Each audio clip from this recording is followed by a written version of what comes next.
I were asked to lead a session for parents and caregivers on discipline. I think I would start by letting them understand that the conversation is not whether they love their children, but whether the way we've been taught to discipline is actually producing the adults we hope that these children become. Because if you grew up in Nigeria and many parts of Africa like I did, you understand that discipline is a very sensitive topic. In this part of the world, physical punishment is considered the correct way to raise a child. I mean, our parents did it, our teachers did it, our communities encourage it. I grew up in a home where belts and electric wires were considered normal tools for correction. The belief was simple: you punish the child behaves. But over time, working with children and communities and actually taking time to study early childhood development, I find myself asking whether these methods actually taught us or whether they made us afraid. Because from what I've seen, physical punishment produces very different results from what parents intend. I've seen children become timid and withdrawn. I've seen children struggle to hide their emotions.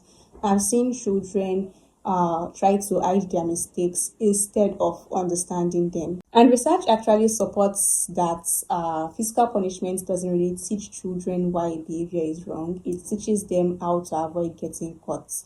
Fear might stop the behavior in the moment, but it doesn't teach them self-discipline. And that is a very distinct difference that we are not taking into account. Now, I think it is important to state that I am not yet a parent, but I work with children a whole lot.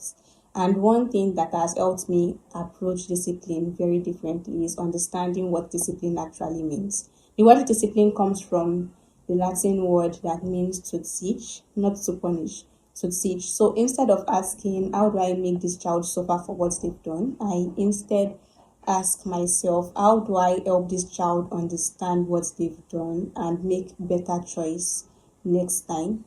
Another thing I think about a lot is the messages children learn from what we do. Imagine a child eats another child and an adult responds by eating that child. We've unintentionally shown that child that when people do something to us that we do not like, we respond using physical force.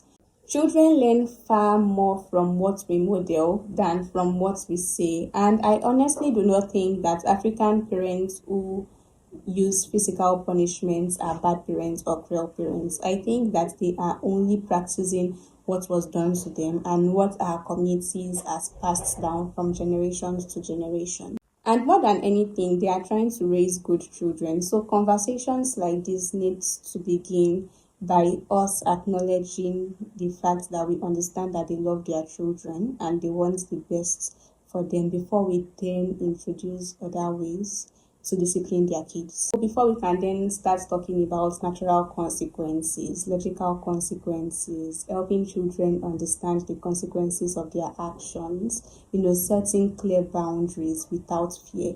And contrary to what a lot of people might believe, these approaches are not in any way gentle. In fact, I think they are much more harder than physical punishments because they require a lot more patience, consistency, and emotional regulation from the adults. But they also raise children who understand their behaviors instead of suppressing it. And isn't the goal to raise children who know how to think, regulate their emotions, and act even when we are not here, rather than simply raising children who are afraid of us? I understand that every generation inherits something, but what would the next generation inherit from us?